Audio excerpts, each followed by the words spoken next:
Okay, good evening everyone. Welcome back. We are going through Pirkei Avos, the ethics of our fathers. And as we mentioned last week, each and every one of the weeks between Pesach and Shavuos is another week in the chapters of Pirkei Avos. Last week was week number 3.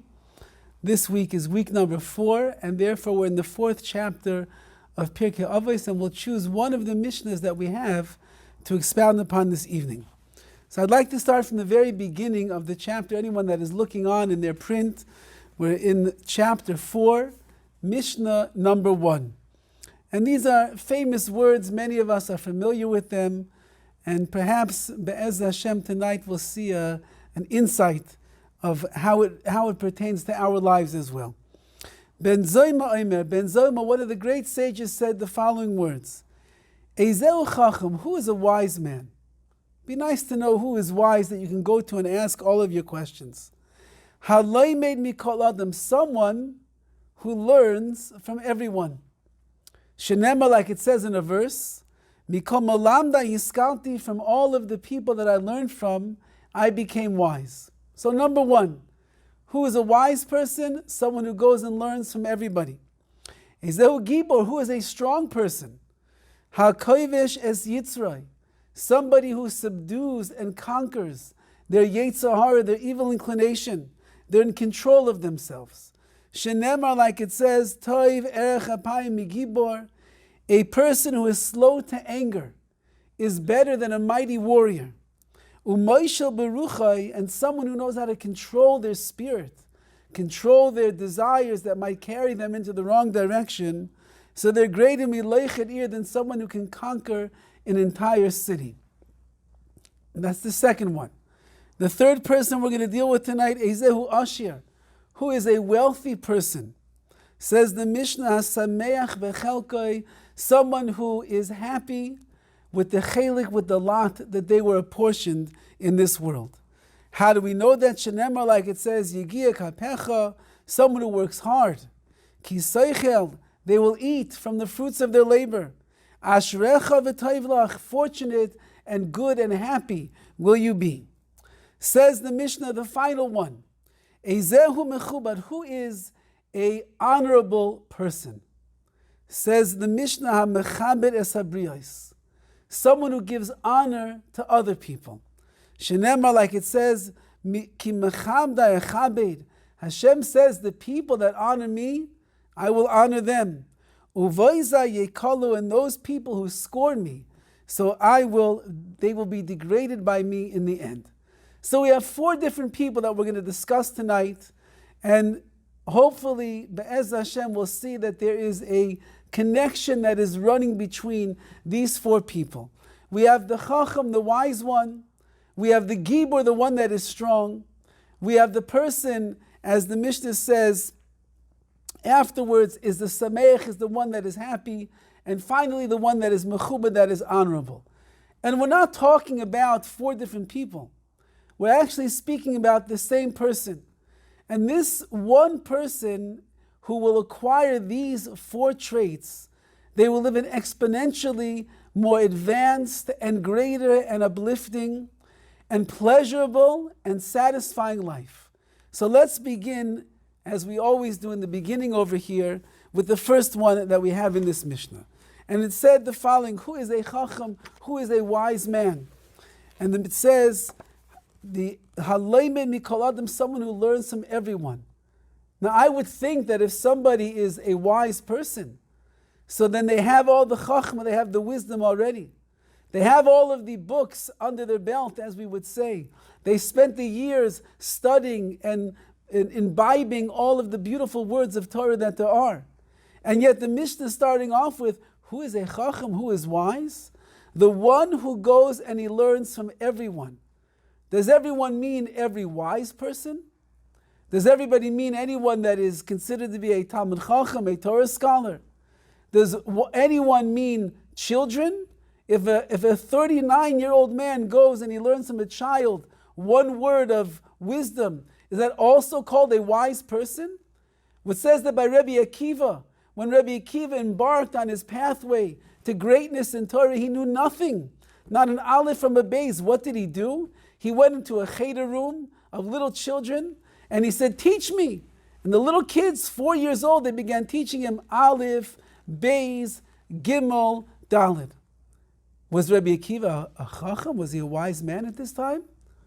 Or was he only wise when he came back after 24 years of toiling away in the yeshiva? And he walked flanked by 24,000 students on all sides of him. And he was recognized as the leader of the generation. Is that when he was a chacham? That's when he was considered wise? When does wisdom in a person begin? So the Rabbeinu Yonah, one of our classical commentaries on Pirkei Avos, he says over the following. He says, Im einai oiheves hachachma, if a person does not love wisdom, eineinu chacham, they are not a wise person. If a person is not consumed with the desire to know more and more wisdom that is out there in this world, and we are focusing specifically and primarily on the chachmas HaTorah, on the wisdom of the Torah, if a person is not absorbed with a strong desire to know wisdom, even if they know a lot, eineinu chacham, they're not considered to be wise. V'haloi tipeshu, actually a very foolish person. Achar she'eineinu oyeves hachachma ki hadas, since they don't love and they don't desire wisdom, which itself is das, is the way in which the mind is going to gravitate towards the mind piece, so to speak, of Hashem. So therefore, if a person has wisdom, but they don't love it, they don't dream about it, they don't lap it up like a sponge, so then that person is not considered to be wise. They're actually called a tipesh, they're called a fool, because they will miss the entire point of what the purpose of wisdom is all about. However, says Rabbeinu Yonah, but someone who loves wisdom, has a desire, a passion that's burning inside of him to be able to acquire more wisdom in this world, even though this person knows absolutely nothing right now, this person is called a wise person. He's a chacham, he's wise. Why? Because if someone desires wisdom and they have a drive, a burning drive to acquire more, eventually they're going to reach the levels of chachma, of wisdom, that they would like to achieve. Says Rabbeinu Yonah, very simple. You decide if you're a wise person or not. You decide if we can call you a chacham, someone who is instilled with wisdom. How will we know? Or how will you know? You'll test yourself. When you go to a class, are you eating up the words hungrily? Thirstily lapping in the words? When you open up a book that maybe you never read before, are you caught immediately by something that is interesting? Do you think about it? Do you spend time going through it? And what is the reason that you want this chachma? Why do you want this wisdom? If the reason that you want the wisdom of the Torah is so that it will teach you how to understand the ultimate das, the ultimate wisdom, which is the wisdom of Hashem, and you'll be able to better understand Him and to know Him and to have an awareness of how He is involved in your life and running this world, and the way that the trajectory of how He sets up our pathways in life. So then, even if you know nothing at this point, but you know that you want to know, you are called a chacham, you are called a wise person. And therefore, the Rabbeinu Yonah concludes over here with a fascinating idea, which is, Mikol Malamda Hiskalti, I became wise because of everyone I learned from. Says Rabbeinu Yonah, and he writes that if a person says, don't say the following, oh, I'm not going to learn from this person. He doesn't know like I know. He's not as smart. He's not as intelligent. He's not as bright as I am. My mind works better than his. I'm not going to learn from him. Don't say such a thing. Because if you desire wisdom, that means you'll be able to find something that everybody has in this world that you don't have in the realm of chachma, of wisdom, and you can learn from them. Ki mikulam lamad, everyone I learned from, v'hiskalti, and I became wise. Mashal la'adam shehifsid kli katan. It's a parable to a person who lost a little vessel, and it's valuable to him. You lost your ring. You lost your wedding band. You lost the diamond ring that your husband got down on one knee and he proposed to you with 35 years ago. And you look at this ring every day and you think to yourself, what a lucky lady you are, that you were fortunate enough to go into wedlock with this man over here. And one day you're walking down the street and you look at your finger and the ring is missing. So what do? You're only going to go and ask someone who looks like they know about rings? You'll only go and ask the jeweler? You only go ask the policeman? You will go to any person that is on that street because the ring is so valuable to you. It is so precious to you. It has so much nostalgia and so much deep, deep connection between you and your husband. Of course, you'll ask even the littlest child on the street, did you happen to see a shiny little thing on the ground? I lost my ring, I can't find it. Did you see it? You'd gather all the kids together and say, please, do me a favor, go run and look. And if they find it, you won't stop praising them and thanking them. You'll give them lollipops and ice cream and popsicles and toys, whatever you can, to show them how grateful you are for what they found for you. Chachma, wisdom. Any one single word of Torah is like a diamond and is exponentially worth much more.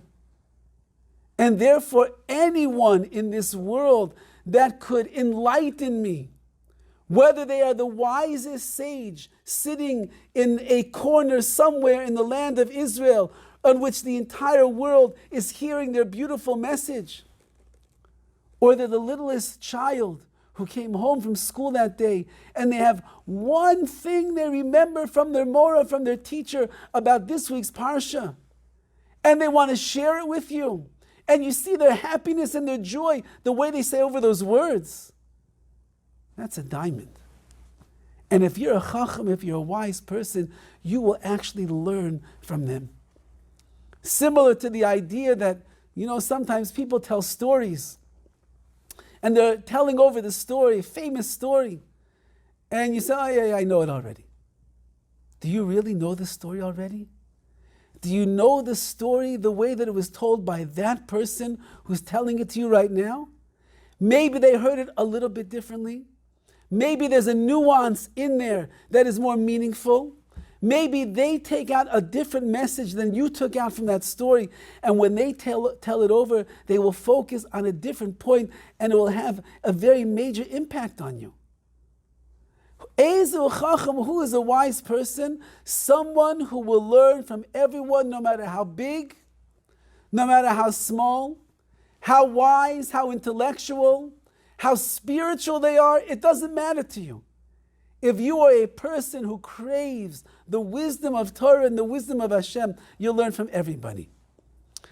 About a month ago, unfortunately, we lost here in our Beis Midrash and in our shul, we lost a dear Rabbi and a dear friend, Rabbi Nachman Morgan. He was someone who taught for us for 7 years, 8 years maybe even. He was a Talmud Chacham par excellence, a Torah scholar of great stature and a level. And he dedicated his life to teaching Torah to people that were on much lower levels of tutelage than he was. He was a scholar who was able to give over the simple explanation of the Gemara, to take a person from 0 to 60 in 7 years. He could teach them one word after another, how letters connected to each other, what this word meant, what that word meant, when the Gemara uses this, when it doesn't use that. Who's Rashi? What is Rashi coming to teach us? Who's that Tosafos on the other side of the page? What is his purpose? What does he want to challenge Rashi with?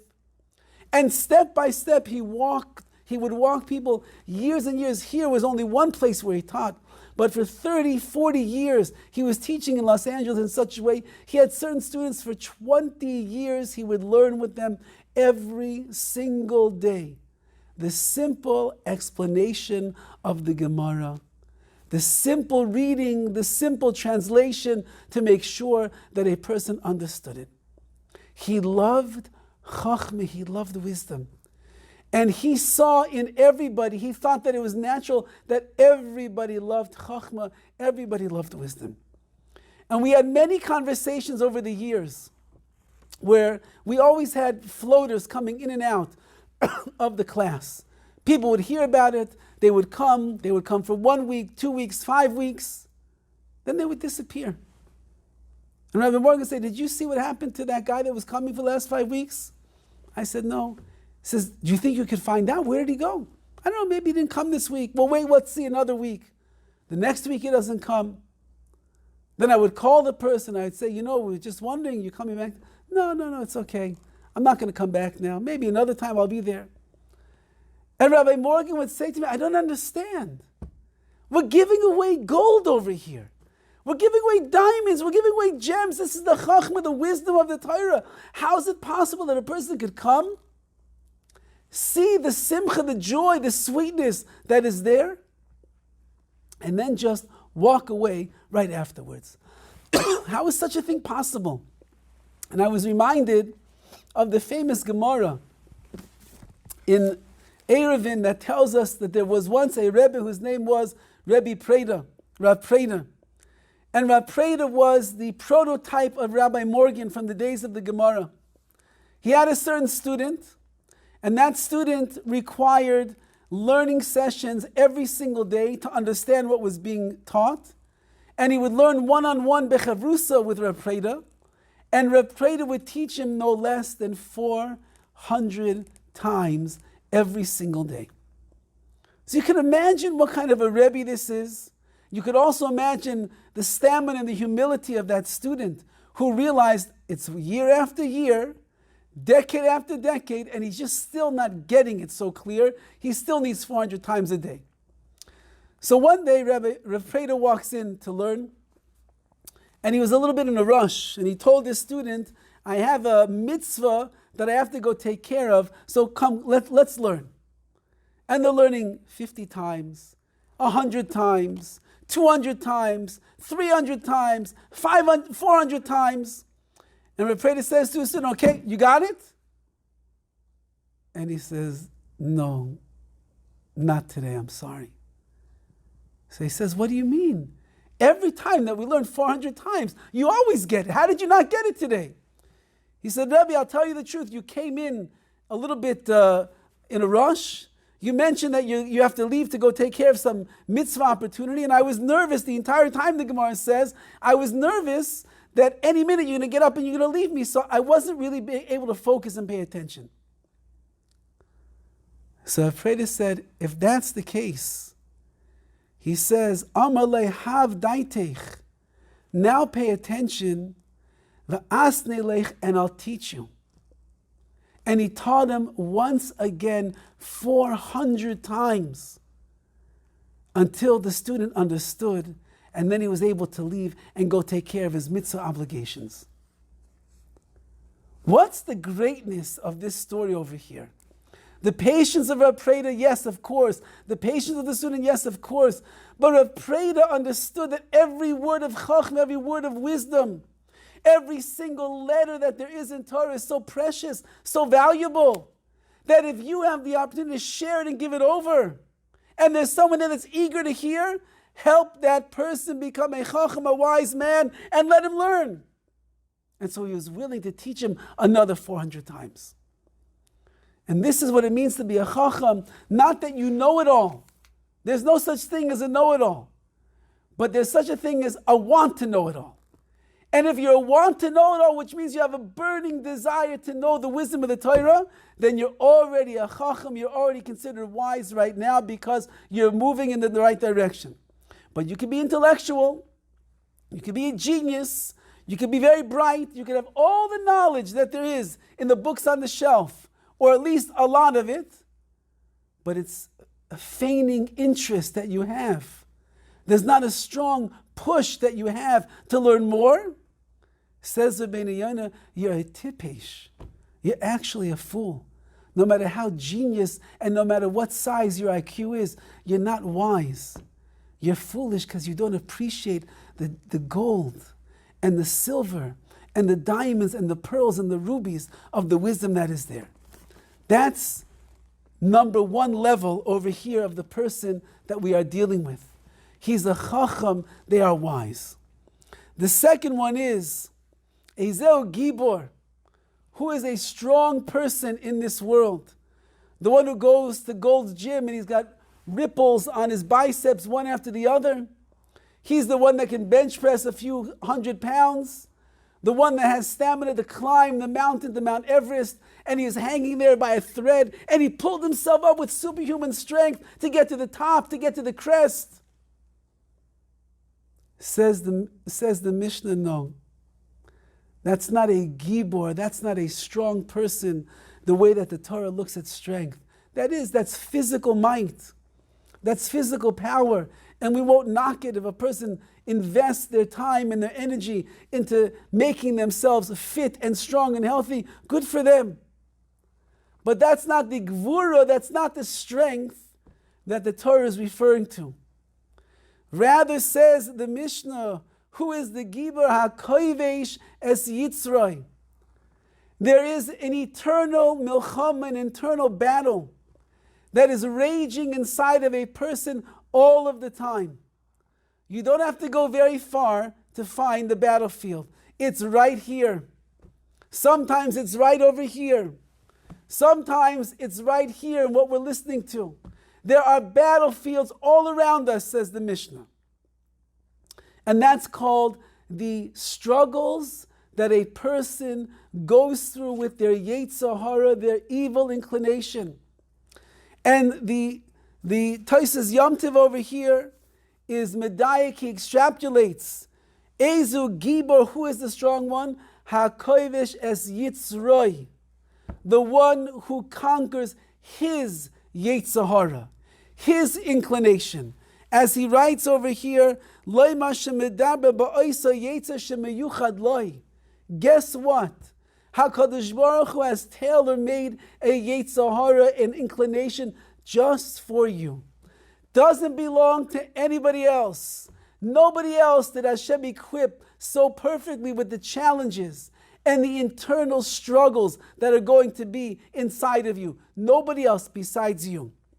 V'nischazik etzloi, and it will constantly strengthen itself against you. The Yetzer Hara is stronger than the Yetzer Tov, which is the good and the positive inclination.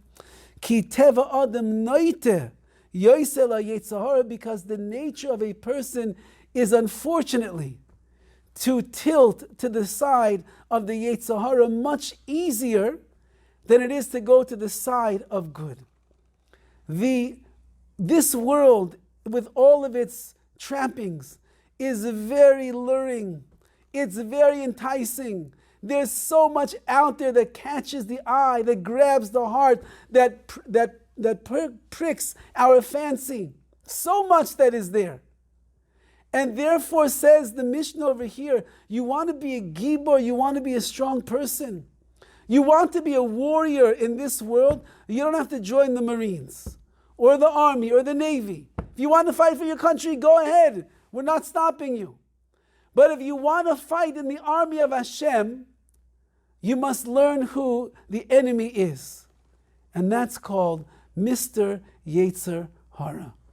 And he's battling the person all of the time.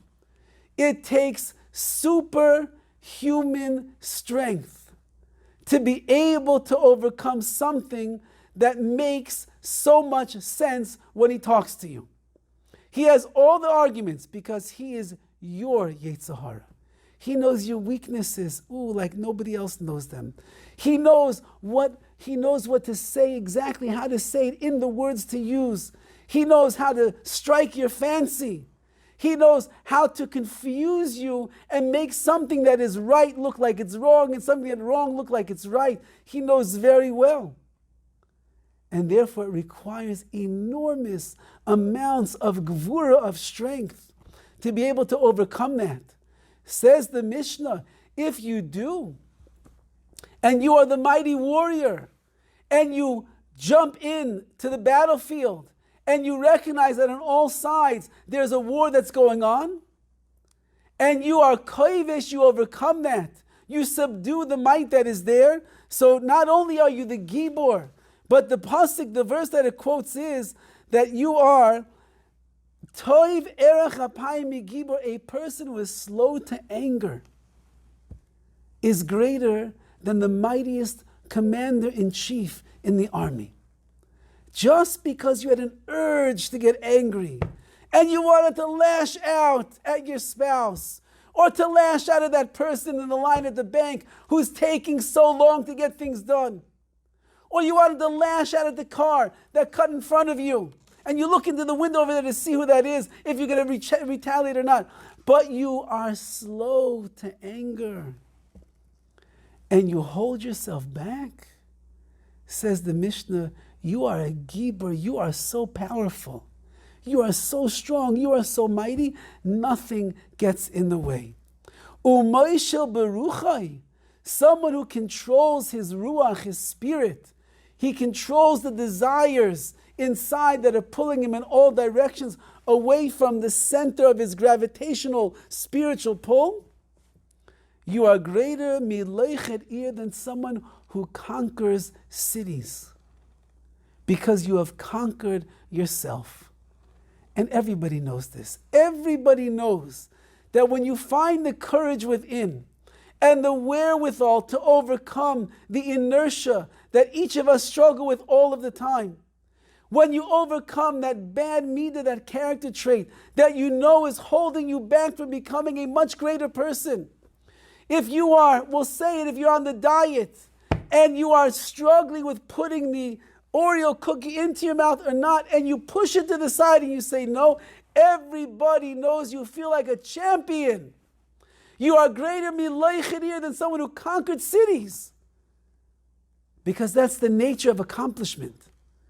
That is the nature of a person who engages in the battle that is within. That's the nature of a person who sees what my strength, my inner strength was meant to be used for. I have a tailor-made Yetzer Hara that challenges me. That means that all of the time I'm going through challenges. And when I overcome it, when I'm in control, not that force, that negative force, but when I'm in control, I am a champion. I deserve a medal of honor, a badge of honor for the dedication in service that I have in the army of Hashem. But it doesn't stop there. Because the Ramchal writes in the Mesilas Yesharim, I saw also that Rav Chaim Shmulevitz says the idea as well, and that is the following. He says, Sha'afilu im yifakech adam al atzmai. Even if a person opens their eyes and they see this battle going on clearly around them, and they know what it is that they must do to win the war.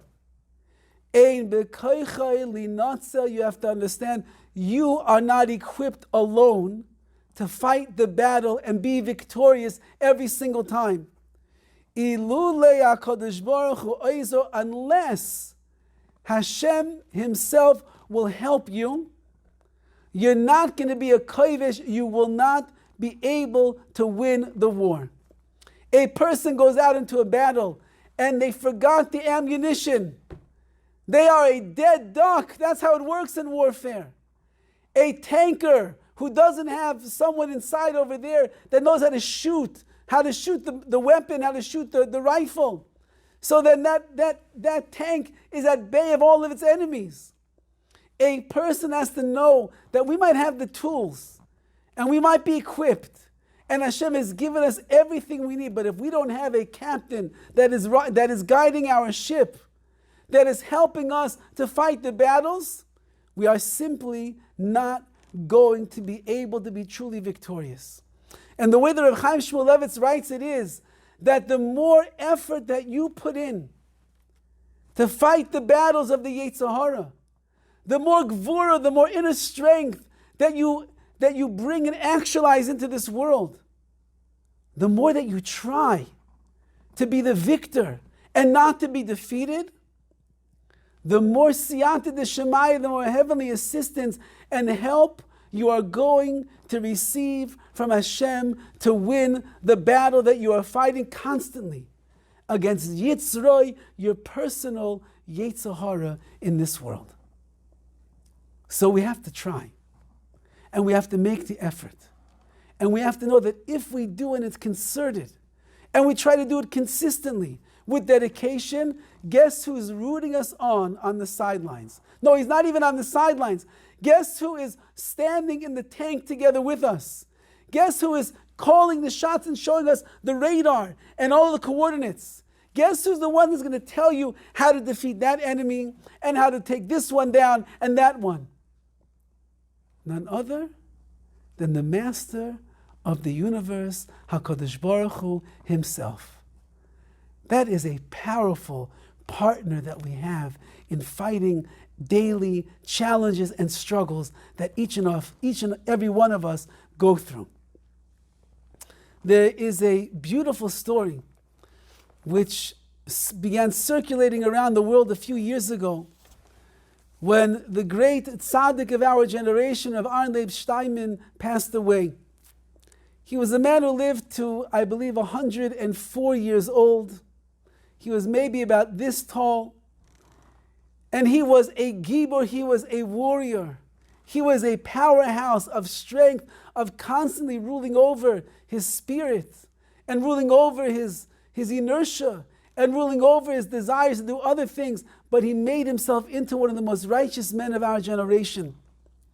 And with all of his lofty levels where he was like a malach, like an angel, he was so down to earth and understanding of the regular person and their struggles. He had enormous impact on thousands and thousands and thousands of people in this world. But listen to this story. There was a boy from Bnei Brak, which is where Aaron Leib Steinman lived, and he struggled with his Yiddishkeit. And at a certain point, forget when he was a late teenager, it became too much for him already. He wasn't keeping Shabbos, he wasn't keeping kosher, he wasn't doing anything anymore. And he decided it was time to leave the house. And he had an uncle, a non-religious uncle who lived on a kibbutz. And he called his uncle and he asked him, could he come and could he live with him? He's no longer going to be in the house, just not working out for him. And the uncle told him, listen, I care about your parents and I love them, and if you're sure you should be here, then instead of there, whatever you need, my dear nephew. So then this boy, we'll call him Moshe. Moshe goes to the kibbutz. He lives with his uncle and he goes farther and farther and farther away from his Yiddishkeit. In his travels and his journeys, he ends up meeting a non-Jewish woman. He falls madly in love with her, and the two of them decide that they're going to elope and they're going to get married. And he comes to his uncle and he says, no, give me a mazel tov. He says, for what? He says, I'm a chassan, I'm engaged. He says, you are? I didn't even know you were dating somebody. He says, I've been keeping it a secret. She's a Muslim woman from a village over there, and we're going to get married next week. And the uncle said, are you crazy? He said, I might not be the most religious man in the world. However, to not marry a Jewish woman here in Eretz Yisrael, you're not going to marry a Jew? You can't do such a thing. And they get into an argument and they get fighting about it. And the uncle says, listen, I can't change your mind. I say, your mind is made up. At least, though, do the decency of going and letting your parents know what is going on in your life. When was the last time you saw them? When was the last time you spoke to them? Go and let them know you're getting married. So the boy thinks about it. And he says, fine, you're right, uncle. I haven't seen them already in a year or 2 years. I'll go and speak to them.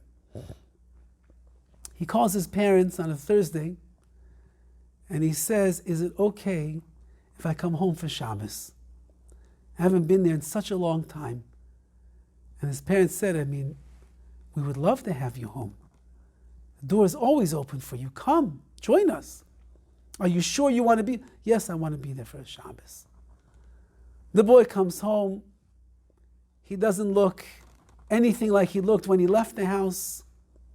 He comes home, it's Shabbos, Friday night, he's sitting in his room, he's smoking cigarettes. He comes to the table, then he has the meal together with his family a little bit. He's disenchanted, disinterested, coming and going out of the meal.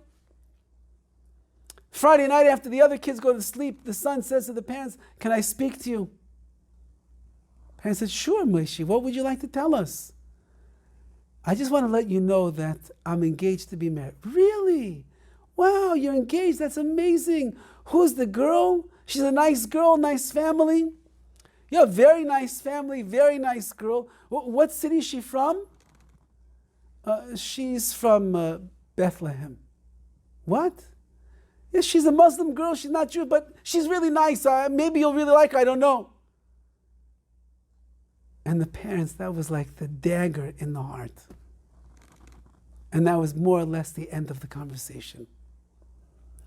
The next morning, the father comes back from shul, sits down for the meal. Moshe comes to the meal. They don't even know what to say to him at this point. But they're trying to keep everything very, very calm and very parv. In the afternoon, the father is going to a shir, to a class to learn of none other than Rav Aaron Leib Steinman, the Gadol Adur, the great leader that we're speaking about. And as he's about to walk out the door, he says, "Moshe, I'm going to Rav Aaron Leib Steinman's apartment for a class, for a shir. Would you like to join me?" Now this is a boy, mind you, he's got rings in different parts of his ears. He's got a hairdo that no people in Bnei Brak have. He's dressed, jeans, ripped shirt, maybe tattoos, I don't know, all the things that you could imagine. And he says, "Rav Aaron Leib?" He thinks about it for a few minutes. He says, "Yes, I would like to come." Father says, "Okay." He and his son walking down the street. They come into Rav Aaron Leib Steinman's house, his apartment. They go to the shir, and Moshe's sitting there, half listening, but he's there. When the shir is over, everybody gets on a line to say good Shabbos to the Rabbi, and the father goes running over and he says, "My son is here. He hasn't been keeping Shabbos in years. He's engaged to get married now to a non-Jew. Rabbi, whatever you can do, please help him." So the boy comes over in the line. And Rav Aaron Leib Steinman looks at him and he says, "How many years has it been since you kept Shabbos?" So the boy says, 4 years. So Rav Aaron Leib asks him, in those 4 years, did you ever have hirhuri tshuva, which means, did you ever regret what you were doing by not keeping Shabbos, and you thought to yourself, "I'm going to start keeping Shabbos again"? So the boy thinks, and he said, "Yes." So Rav Aaron Leib said to him, "How many times?" So the boy thinks again, and he says, 4 times. So Rav Aaron Leib says, and those 4 times, how long were they each time?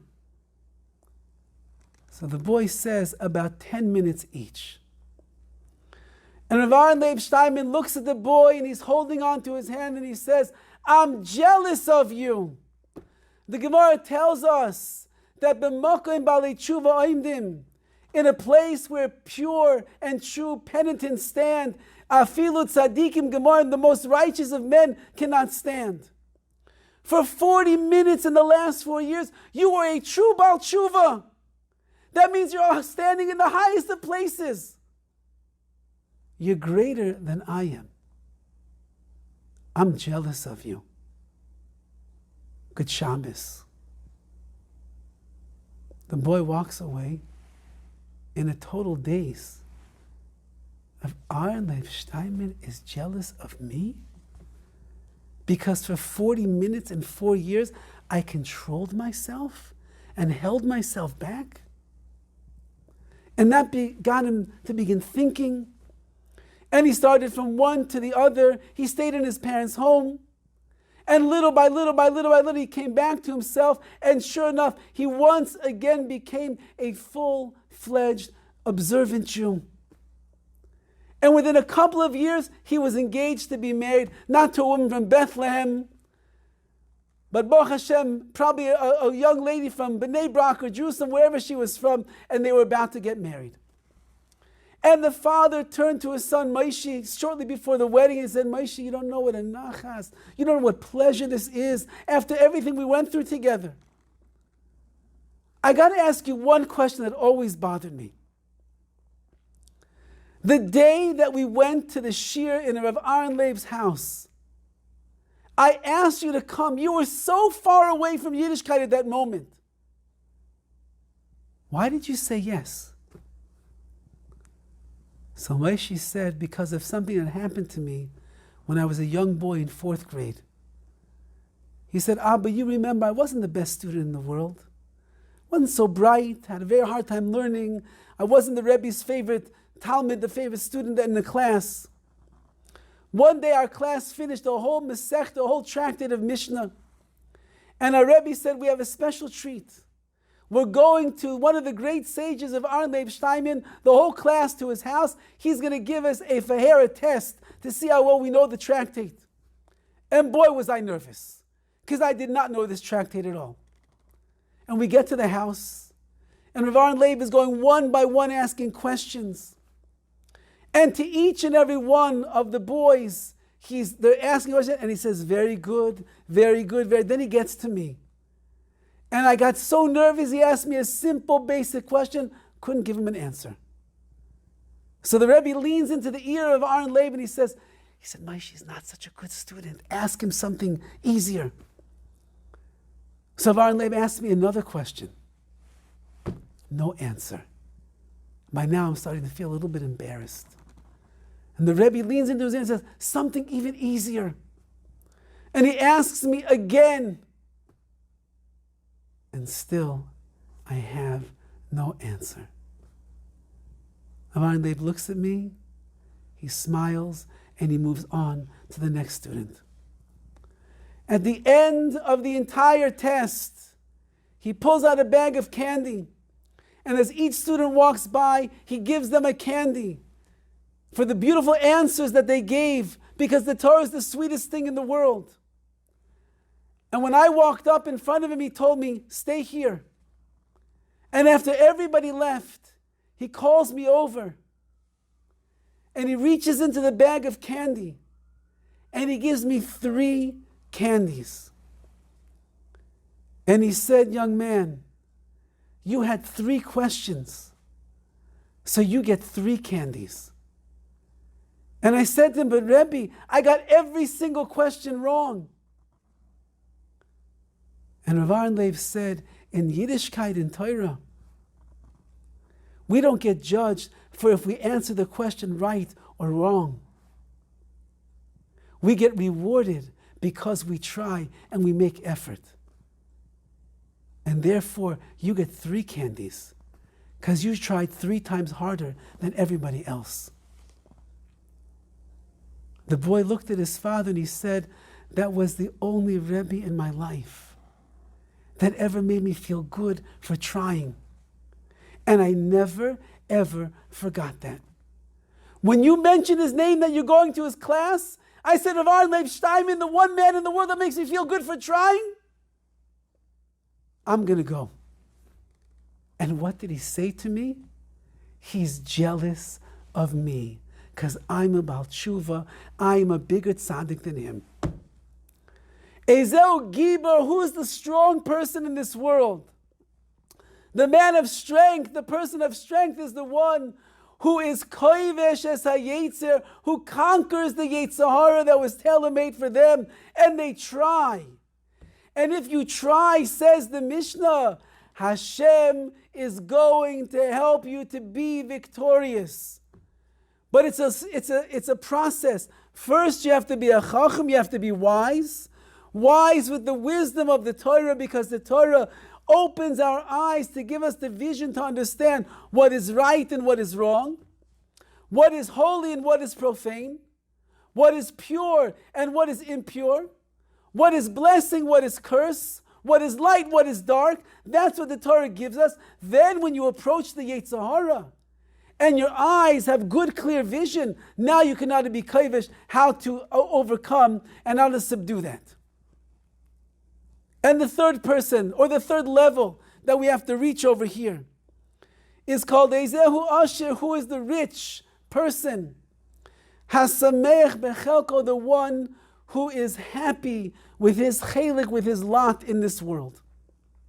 Now the simple explanation that most of the commentators give is, it's talking about the physical acquisitions and possessions that a person has. I must learn to be satisfied with whatever it is that I have, whether it's a little, whether it's a lot, or whether it's somewhere in between. And in that way, I'll be satisfied with my lot.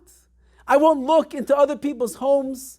I won't look at their cars. I won't look at their money in their bank accounts. I'll be happy for them. They have what they have. I'm satisfied with everything that I have in my own life.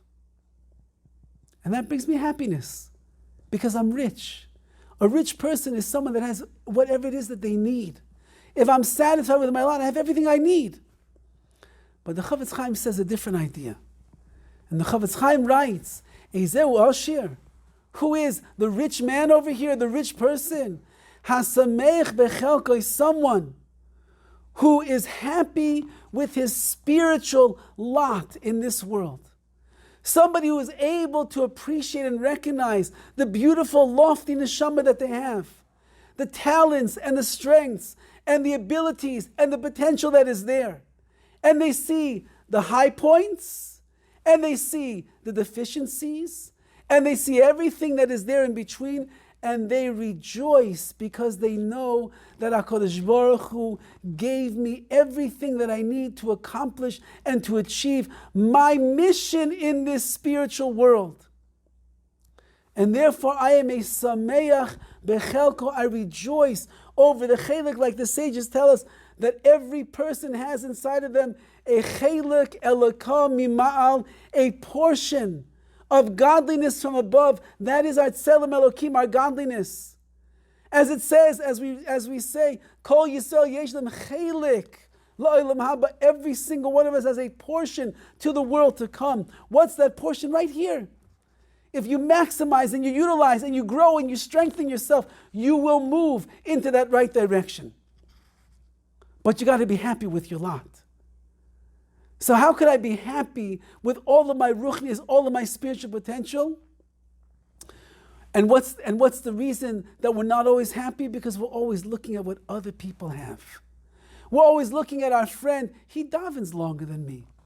He understands the shir better than I do.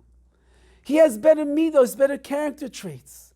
I never see this guy get angry ever. He's always patient, always calm. How does he do it? I have no idea. This person, unbelievable father. This one, unbelievable friend. This one, when you see him inside the shul, he's always the one that's taking care of everything. He jumps, he rises to the challenge. I never saw one trace of laziness in him. I can't even crawl out of bed in the morning. So when a person doesn't see the redeeming qualities in themselves, so then it ends up leading to an insidious jealousy of others, and then it's impossible to be happy with oneself because we always want to be somebody else. But when you have chachma, when you have the wisdom of the Torah, which opens your eyes, and you can be a koivish es hayitzroi, you can control your yetzer hara. That means you are now free to utilize the other energies and the strengths that you have to become the best you that you could possibly become. And you elevate higher and higher and higher and higher. And that's called what we call it sipuk hanefesh. It is called pure satisfaction from the person that I am in my nefesh, in my soul. That is a samech bechelkai. That is someone who rejoices. That is someone that is happy with who they are. And therefore, when you get to that point, when you come to that realization, and you have all these foundations that are leading up to there, you'll walk around a happy man. Because you're rich spiritually. You're not lacking a single thing. Years ago, when I was a young man learning in yeshiva, I had a very good friend. And this friend, we had similar backgrounds, and we'd been in yeshiva a similar amount of time. And this boy was so serious and dedicated, learning day and night, had tremendous focusing abilities. He was rising. And I was jealous of the person. I was trying, but I was jealous of his capabilities. And I felt as time was going on that our relationship was beginning to sever a little bit because I was too jealous of all of his accomplishments. And I couldn't be satisfied with mine. Once we went to a chassan, we went to a wedding. And we were at a wedding, I believe it was in New York. And after one of the dances, and happened to be that we were dancing together and a lot of joy, he pulls me to the side. And he says, Dovid, I want to speak to you. I said, yes, Binyamin, what's going on? He said, I want to apologize. I said, you want to apologize to me for what? He said, I want to apologize because there's this amazing quality that you have that I don't have. And I am jealous day and night as a result of it. And I feel that our friendship has been severed as a result.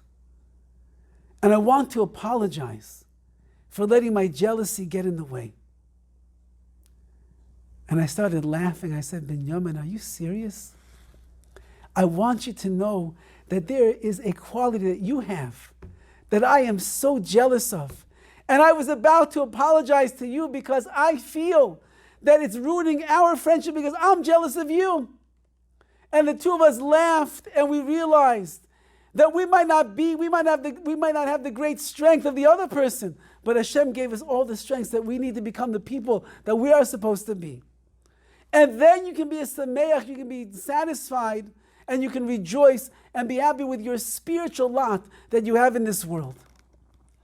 So as I see that time is running out, we'll quickly go to the last part of this Mishnah, and then we'll try to tie it up together. And the last one is, Ezeu mechubad.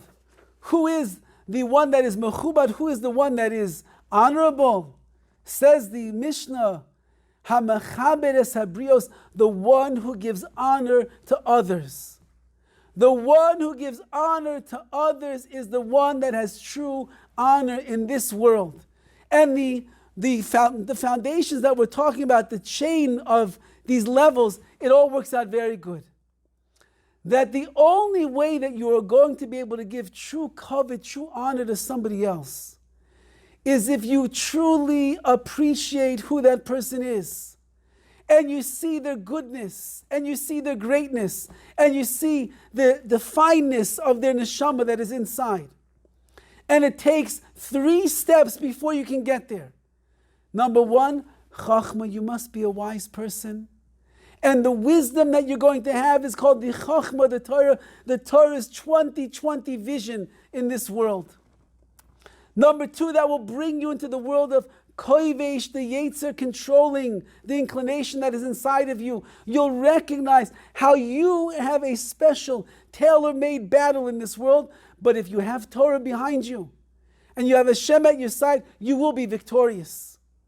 And once that you have accomplished even those 2 things, now your heart and your neshama are free to soar into the world of recognizing your God-given strengths and talents and maximizing that which is inside of you and becoming the greatest Jew that you can become. And once that you are walking around as a sameach, as a happy person for all of the above, then nobody threatens you. Nobody stirs jealousy inside of you. Nobody's accomplishments make you feel bad about yourself. On the other hand, just as you are proud of yourself for what you accomplish, you're proud and you're happy for others what they accomplish. And even if the person is below what you would call your dignity, it doesn't really matter. Because everybody warrants and deserves the covet, the honor that is coming to them. And therefore, if you are all of the above, then you will become mechubad, you will become honorable as well, because you will freely go and give the covet, go and give the honor to others. Without even batting an eyelash, it's obvious that you're going to do such a thing. And this, the Mishnah says, is the 4 stages of a person's development in this world. And when you are a person who gets to the stage where you're mechabed everyone, you honor everybody. The stories of Rabbi Yaakov Kamenetsky Zatzal, who himself, he was one of the leaders of the generation here in America. He would stand up for every single person who came to ask him a question. From the most lofty and exalted sages of the generation, to the simpletons of this world, to the little child who was 4 years old who wanted to ask the Rebbe for a question on the Chumash, Rabbi Yaakov Kamenetsky would rise out of his seat to full height. And he would say, "Yes, my child, what would you like to ask?" And then he would smile, and he would make them feel like they asked the greatest question in the world. He was mechabed them. He honored them. Because when you live a life of honor, when you live a life of glory, which you yourself feel the intrinsic glory inside of you, you have no qualms at all about being humble to everybody else around you and honoring everyone in your path. And nobody threatens you. And therefore you freely are mechabed, you honor, you give them praise, you give them the credit that they deserve. Is it easy when you go to a Sheva Brachos of a child of one of your dear friends? Is it easy to speak glowingly about your friend? Is it easy to say all the niceties and all the beautiful things about them? If it is, that's a very good sign. That means you're comfortable in your own skin about yourself, and you are proud and you are happy for your friend. When you are somewhere at an event and you have to introduce another person coming to speak after you, and you know that that person has greatness that you have not achieved and attained, do you introduce them with a whole heart? Do you say the nicest of things about them? Do you entertain the crowd by telling some story that speaks the greatness of who that person is? Or do you keep your comments to a few words? Because inside it burns you up. Well, then you must not be comfortable in your own skin and samech bechelko and happy with yourself. When you see somebody having success, when you see somebody doing well, when you see somebody who overcame a challenge in their life, that you know you had a similar challenge and you might have failed, do you tell them, "Wow, you are an inspiration to me. You're an amazing person"? Or do you come up with every excuse in the book why they were able to overcome the challenge and you couldn't?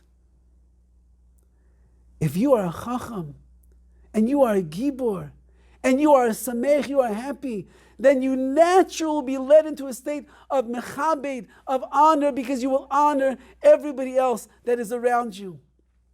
And perhaps we can say that when the Gemara tells us that this period of the year, which is the time of the Sfiras HaOmer, when not only are we counting up towards the day of Shavuos, but we are also remembering the deaths of the 24,000 students of Rabbi Akiva, who all perished in 33 days. The Gemara says, what was the terrible thing that they did that warranted the obliteration of his entire yeshiva? And the Gemara says, Shelo nagu kavod zeh lezeh. They did not give the proper respect one to the other, which is a very wondrous idea. What does that mean? They did not give the proper respect one to the other. So perhaps we could say that the idea is what this Mishnah is talking about. In order to fully be mechabed, to respect another person, you must have all of the steps that are leading up to it. A love of wisdom of Hashem, and which you're devouring every even gem, every little diamond that is there. From even the littlest child in the world, you will take it. And that Torah wisdom gives you the knowledge to control yourself, to work on your spiritual muscles, to pump the spiritual iron to become a giant of strength, of passion, of drive, which is going to overcome the weaknesses that lie within every single one of us. And then you will be a person who can see the goodness that is in you. You can recognize all that is there. And you will be a samech. You will walk around with a smile on your face all the time because you are so happy. You're jumping and dancing with joy. over the fact that Hashem made you exactly the way that He did. Not like somebody else, not with somebody else's pekalach or somebody else's bank account or not somebody else's spiritual might. I might not be as ingenious as that person. I might not be as spiritual as that one. I might not be as sensitive as that one. I might not be as smart as that one. But I'm exactly the way that HaKadosh Baruch Hu made me because it's perfect for me. And I'm happy about that. And I rejoice about that. When a person is at that moment, the full, complete impact of happiness and joy for who they are, then the kavod, the honor that they give to others, knows no end. It is boundless. You are humble before everyone. You are happy for everyone. You are encouraging and helpful to everyone that they should also be able to accomplish and achieve and reach the level of joy that you have. Perhaps, I didn't see this inside any of the Svarim, but perhaps we could say that in the great levels of Rabbi Akiva's students, they were certainly the 24,000 brightest stars of the generation.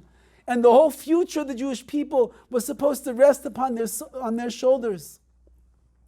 That the greater the person is, the more fine the judgment is, the more exact the judgment is of them.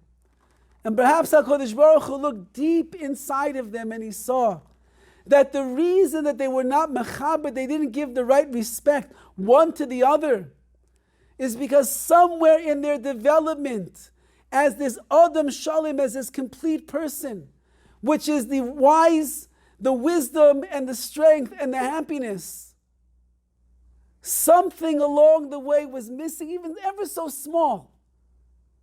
But for the next leaders of the Jewish people, it was supposed to be with precision and perfection. And therefore, the way that it expressed itself at the end of the day was, Shaloi nagu kavod zeh lezeh. They simply did not give the proper respect one to the other. So we have a great task in front of us. We have a lot that we have to accomplish. But as we said before, if you try and you make the effort, there is no doubt that HaKadosh Baruch Hu will help you. He wants us to succeed. What father doesn't want their child to succeed? What mother doesn't sit up at night saying Tehillim, crying and dreaming that her children will become the greatest that they possibly could? Every mother does. Every father wants the best. So we don't think that our Father in heaven only wants the best for us. Of course that He does. But He wants us to try. He wants us to take the step in the right direction. And if we do, He will give us siyata d'shemaya, heavenly assistance in becoming a chacham, becoming wise. He will help us overcome the trappings and the challenges of the Yetzer Hara. He will help us to find the inner simcha, the inner joy that can resonate only with inside of us. Nobody else can do that for us. And in that way, we'll walk around as people who are mechaber es habriyos. We honor everybody else. And then Hashem says, you honored others, you are the one that is mechubad. You are the one that is truly honorable. May we be zeichet to be mesaken, to fix the mistakes of the students of Rabbi Akiva during this time. That's what we have to think about each and every night of the Sfira Sa'omer. And in order to reach the level where we could actually give kavod one to, it's much easier on Zoom, by the way. You don't have to see the person's face. You don't have to see them standing there in front of you. You could just think, what a nice thing it would be to call somebody up and be mechaber them and honor them. What a wonderful thing it would be to shoot a letter to somebody's spouse and say, your wife, she's unbelievable. You have no idea the things that she does. Your husband, that guy is incredible. I've seen him grow so much, even through the quarantine over here. He's unbelievable. Be mechabit somebody. And if we honor others, HaKadosh Baruch Hu will honor us. And will bring us to the ultimate kavod, the ultimate honor that Klal Yisrael is dreaming of and waiting for each and every day.